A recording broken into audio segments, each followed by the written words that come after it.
Coming up tonight on YCN News, state fire inspectors and insurance investigators continue a search for the cause of the fire that engulfed the former St. Mary Convent in Claremont, New Hampshire. Lisa Peduzzi, a state employee with the Agency of Administration in the Office of Risk Management, is charged by Vermont State Police detectives with allegedly stealing state funds. And New Hampshire House Speaker Terry Norelli announces she will be stepping down from her position. For more news, weather, and sports, it's time for YCN, your local view.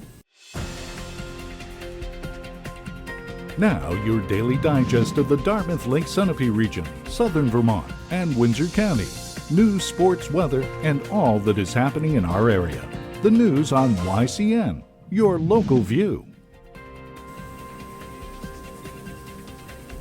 Good evening, and welcome to this Monday edition of YCN News. I'm Rose Spillman.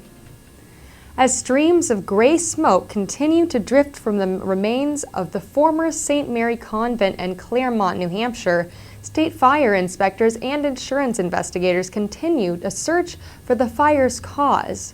What caused or contributed to the extent of the fire has not yet been determined, Claremont Fire Chief Rick Bergeron said today.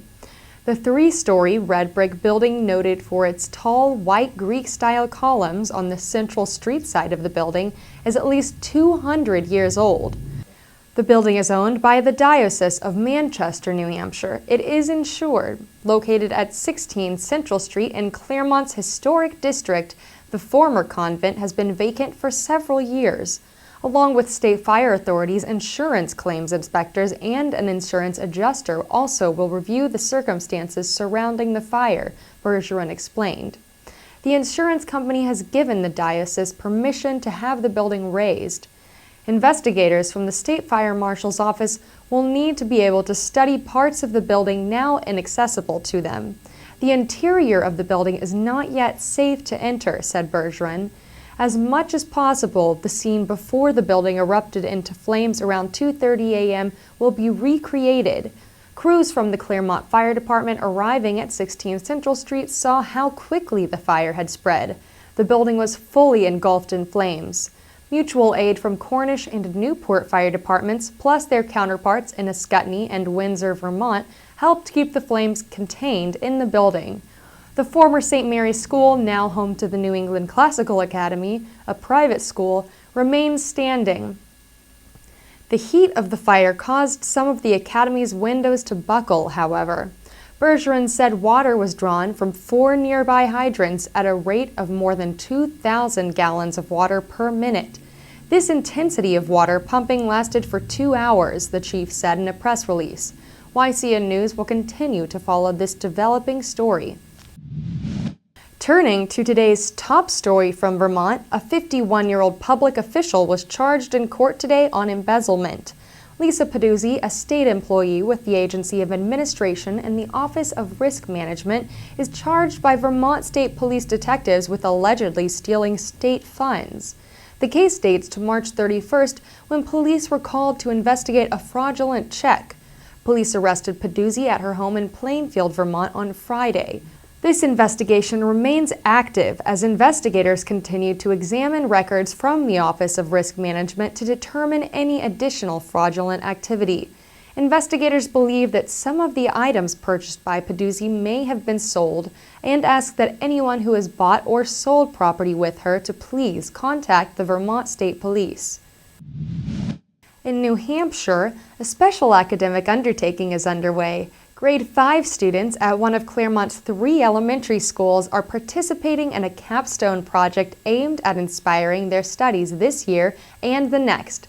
Maple Avenue students, in conjunction with River Valley Community College, spent Friday morning and afternoon in lab classes and science instruction. The project is a study of human body systems, a project that will require the 65th graders to take notes on what they observe under microscopes at a cellular level and on a larger scale, what they learn from studying a life-size skeleton and animal organs. The project will continue throughout this school year.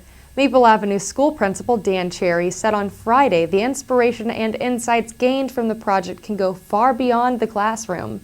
That's a goal of the collaboration, college officials say, to let children know the academic heights they can reach when exposed to the new types of learning, in this case in a college setting.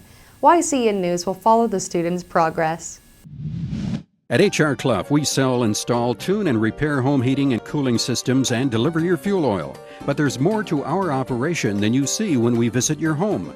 Come visit ours and see the upgraded, expanded, and environmentally friendly fuel storage facility adjacent to our 24-hour-a-day credit card gas service. And from 6 a.m. to 10 p.m., a self-service automatic touchless car wash. H.R. Clough and Kearsarge Heating Oils. Over 65 years of local ownership and dependable service. Welcome back to YCN News. I'm Rose Spillman. New Hampshire House Speaker Terry Norelli is stepping down. Speaker Norelli has served 3 terms as Speaker and 18 years in the legislature. She was the first Democratic Speaker in 84 years and led the first Democratic majority to span consecutive terms in New Hampshire history. This Saturday, a beautiful new store opened in downtown Claremont, New Hampshire called Crafting Amongst Friends.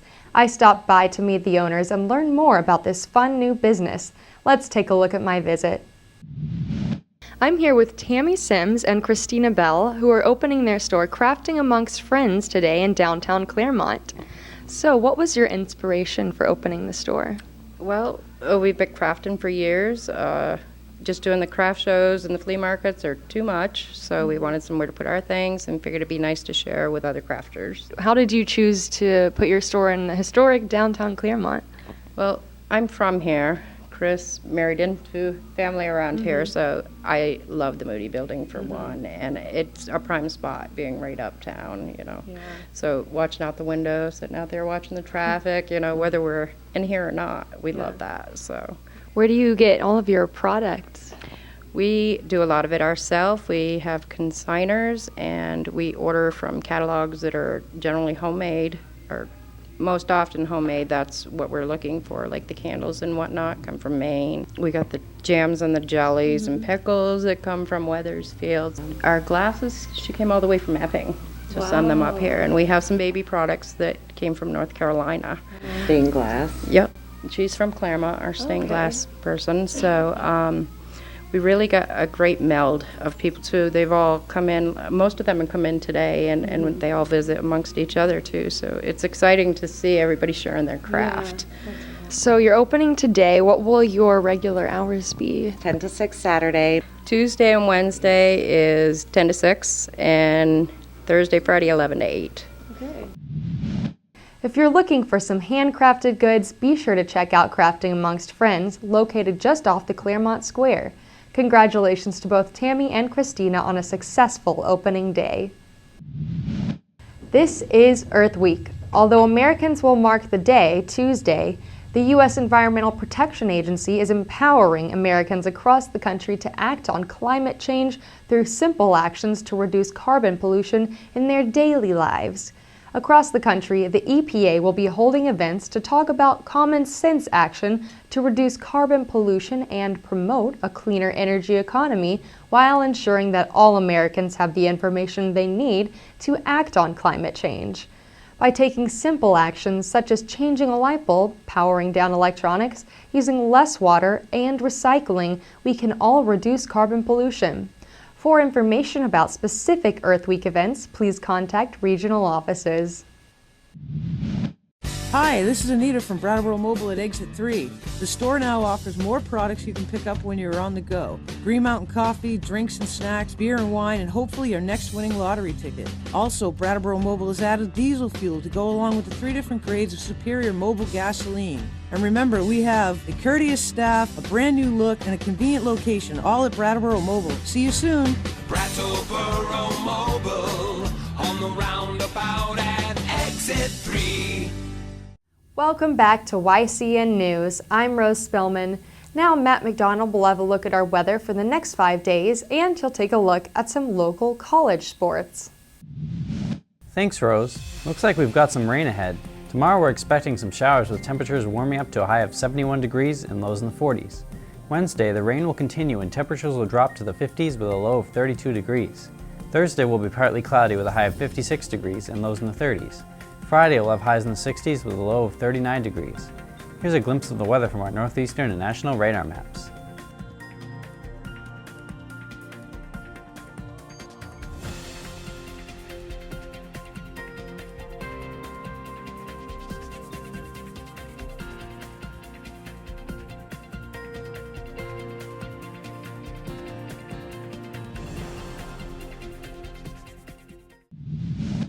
Now let's see what's coming up on our community calendar. Tomorrow night in Canaan, New Hampshire, the Select Board will meet at 6 p.m. In Vermont, the Windsor Select Board will meet at 7 p.m. Tuesday night. On Wednesday morning, the Walpole, New Hampshire Library will host preschool storytime at 10 a.m. Remember, you can submit local events from your community by sending them to news@ycnnow.com. And now it's time for the results of and upcoming college sports games. The UNH Wildcats women's lacrosse team took on Stony Brook, New York over the weekend. The final score was 15-5, with Stony Brook dominating UNH. UNH has another shot on April 26 against the University of Albany. Colby Sawyer College was also clashing with an opponent in women's lacrosse. The University of Maine Farmington was the opponent, and what a challenge. Colby Sawyer kept up with them until the end, when UMF slipped by them 8-7. The Chargers will play next tomorrow afternoon at 4 p.m. in New London. This time they will face Green Mountain College. Two of UVM's lacrosse teams played over the weekend. The men's lacrosse team just couldn't keep up with their opponent Hartford and lost 11-7. The women's team was successful against opponent Binghamton. The final score of that game was 19-7. An outstanding win by Vermont. The New Hampshire Fisher Cats had a game on Friday and Saturday. It was a mix of win and lose for the Fisher Cats. On Friday they had a 6-3 victory over Binghamton. However, on Saturday they lost to Binghamton 2-3 in a close game. The Fisher Cats will be on the road to face New Britain once again.